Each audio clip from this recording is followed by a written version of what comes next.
अस्सलाम वालेकुम। My name is Binahil Mahmood.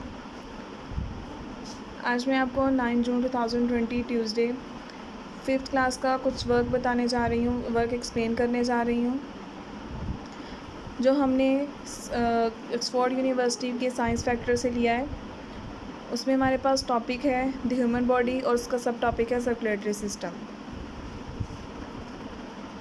Question first है हमारे पास, what is circulatory system? Circulatory system क्या है? The circulatory system is the system that send oxygen and nutrients around the body to all cells and take away waste materials. Circulatory system क्या है, वो क्या काम करता है? तो circulatory system is the system, ऐसा सिस्टम जो सेंड करता है ऑक्सीजन और न्यूट्रिएंट्स को, ऑक्सीजन और न्यूट्रिएंट्स को around the body to the all cells. Body में जो हमारे सेल्स हैं, हमें पता है कि जो भी जिस्म है, जानदार जिस्म है, वो सब सेल से मिलके बना है। तो वो सब सेल्स, जो जितने भी सेल्स हैं, उन सबको ऑक्सीजन की भी ज़रूरत है और न्यूट्रिएंट्स की भी ज़रूरत है। तो वो न्यूट्रिएंट्स और ऑक्सीजन कहाँ से आएंगे? वो हम ऑक्सीजन बाहर से लेंगे और न्यूट्रिएंट्स भी हमें कुछ एनवायरनमेंट से मिलती है, कुछ हम इंटेक करते हैं, तो वो सब हमारी बॉडी में सर्कुलेट करती है, वो हमारी सेल्स को मिल जाती है। लेकिन वो किस तरह से मिलती है, उसका एक पूरा निज़ाम है। उस निज़ाम को हम क्या कहते हैं? Circulatory system. इसमें क्या होता है कि इसके ज़रिए ऑक्सीजन और न्यूट्रिएंट्स जो है वो बॉडी के तमाम सेल्स तक दी जाती है and take away waste material.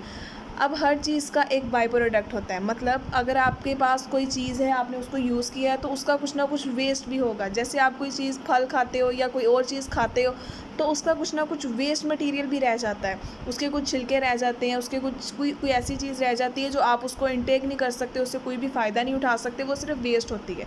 इसी तरह से जब हम ऑक्सीजन की इंटेक करते हैं, ऑक्सीजन को अपनी बॉडी में यूज़ करते हैं और इसी तरह से न्यूट्रिएंट्स भी हम लोग सेल को दे देते हैं, तो उन सेल के पास कुछ वेस्ट मटेरियल बचा हुआ होता है। वो वेस्ट मटेरियल भी तो बाहर निकालना है बॉडी से। वो वेस्ट मटेरियल यही सर्कुलेटरी सिस्टम है जो वहाँ से सेल से लेता है और उन्हें ऑक्सीजन और न्यूट्रिएंट्स डिलीवर कर देता है। सेकंड क्वेश्चन है, how many parts of circulatory system है? सर्कुलेटरी सिस्टम के कितने पार्ट्स हैं? The main parts of the circulatory systems are the heart, सबसे पहले हमारे पास हार्ट है, फिर ब्लड है और थर्ड है ब्लड वेसल्स। उसके बाद है what does the heart do? Heart क्या काम करता है? तो इसका आंसर है the heart pumps blood around the body. अब ब्लड के ज़रिए जो ऑक्सीजन है और न्यूट्रिएंट्स हैं वो पूरे सेल्स को मिलनी है, बॉडी के मुख्तलिफ पार्ट्स को मिलनी है। वो कौन देकर आएगा? वो हार्ट देकर आएगा। वो पंप करता है ब्लड को हमारी बॉडी में।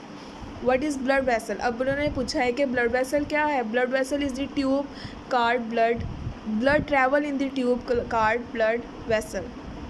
अब जो ब्लड है वो पूरे जिस्म में फैला हुआ नहीं है, वो एक ट्यूब नुमा शक्ल में चीज़ है जिसके अंदर वो ट्रैवल कर रहा है।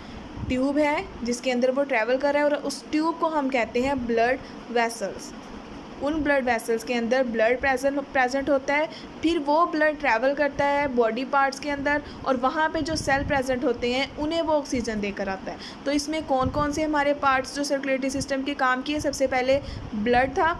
अब आप देखें, आपके घर में या पंप होगा या मोटर होगी, वो उसका क्या काम होता है कि वो पानी को नीचे से उठाकर आप मुख्तलिफ़ हिस्सों तक लेके जाता है।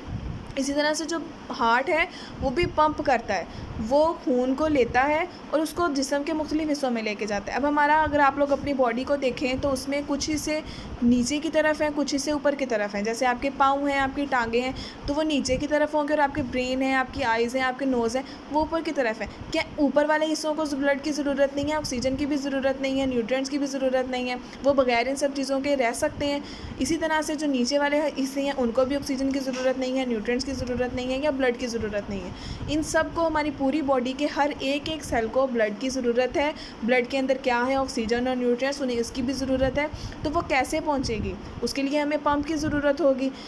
तो वो पंप कौन है? वो है हार्ट, जो ब्लड को पूरी बॉडी में ट्रैवल करवाता है। अब वो ब्लड फैल के नहीं जाता कि जहाँ पे भी जाएगा वो वैसे ही बिखरा हुआ होगा, वो एक ट्यूब में होता है। वो उस ट्यूब को हम क्या कहते हैं? ब्लड वेसल्स, जिसके अंदर ब्लड ट्रैवल करता है। ये आपके आज के क्वेश्चन थे और इनकी एक्सप्लेनेशन। अगर आपको किसी भी चीज़ में कोई भी प्रॉब्लम हो रही हो, कोई भी बात समझ नहीं आई हो तो आप मुझसे कमेंट बॉक्स में पूछ सकते हैं। अल्लाह हाफ़िज़।